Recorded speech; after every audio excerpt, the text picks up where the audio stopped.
ময়মনসিংহের ফুলবাড়ী উপজেলার এনায়েতপুরে পবিত্র ঈদুল আজহা পরবর্তী ঈদ পুনর্মিলনী অনুষ্ঠিত হয়েছে।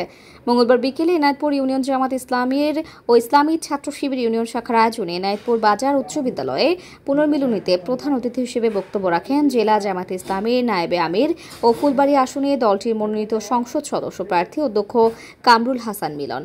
বক্তব্যে তিনি বলেন, মানুষ 5 বছরের জন্য প্রতিনিধি নির্বাচিত করলেও তারা ক্ষমতায় গিয়ে দেশের মালিক বনে চায়। জামাত ইসলামী ক্ষমতায় গেলে ধর্ম, বর্ণ ও জাতে বিভক্ত না করে জনগণের সেবক হয়ে কাজ করবে। বলেন, বিভিন্ন মহলে পরিকল্পিতভাবে জামাত ইসলামের নামে অপপ্রচার চালানো হচ্ছে। আশ্বস্ত করেন, জামাত ইসলামী ক্ষমতায় গেলে মানুষের প্রকৃত অধিকার ফিরিয়ে দেওয়া হবে। গোষ্ঠীতন্ত্রকে প্রোভাইড করা হয়েছে। এটা যেন একটা রাজার দেশ, রাজার ছেলে রাজা হবে। আমরা হচ্ছে প্রজা, অথচ এই রাষ্ট্রের মালিকানা হচ্ছে আল্লাহ আমাদের পর আমানত দিয়েছেন। এই সূত্রে সমস্ত জনগণ হচ্ছে এটার মালিক। আর রাষ্ট্রের শাসক যারা, তারা সেবক হিসেবে আমাদের ভূমিকা রাখবেন। সেবক না হয়ে তারা রাষ্ট্রের মালিক বনে যান। আমাদের অনেক বন্ধুরা দুর্নাম রটান, কথা বলেন এই জন্য যে আসলে তারা এই ন্যায় বিচারের আওতায় আসতে চান না।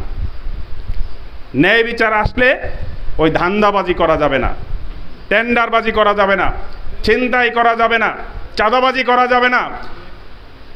যে কারণে আজকে সমস্যা, এই সমস্যার সমাধানের জন্য এই জনগণকে ঐক্যবদ্ধ হতে হবে। এই বাংলাদেশের জনগণ যদি ঐক্যবদ্ধ না হয়, তাহলে 54 বছরে যে শান্তি আমরা পাই নাই, আরও 54 বছরও যদি যায়, তাহলে বাংলাদেশের মানুষের ভাগ্যের কোনো পরিবর্তন হবে না।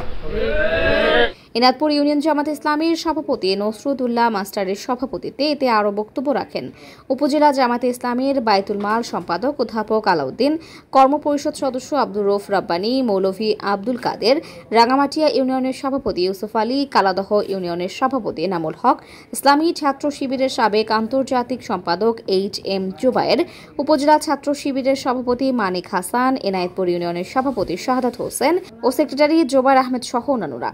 অনুষ্ঠান পরিচালনা করেন ইউনিয়ন জামাত ইসলামীর সেক্রেটারি MRA শফিক। অনুষ্ঠানে উপজেলা ও বিভিন্ন ইউনিয়ন জামাত ইসলামী, ইসলামী ছাত্র শিবির ও বিভিন্ন শ্রেণী পেশার মানুষ অংশগ্রহণ করেন।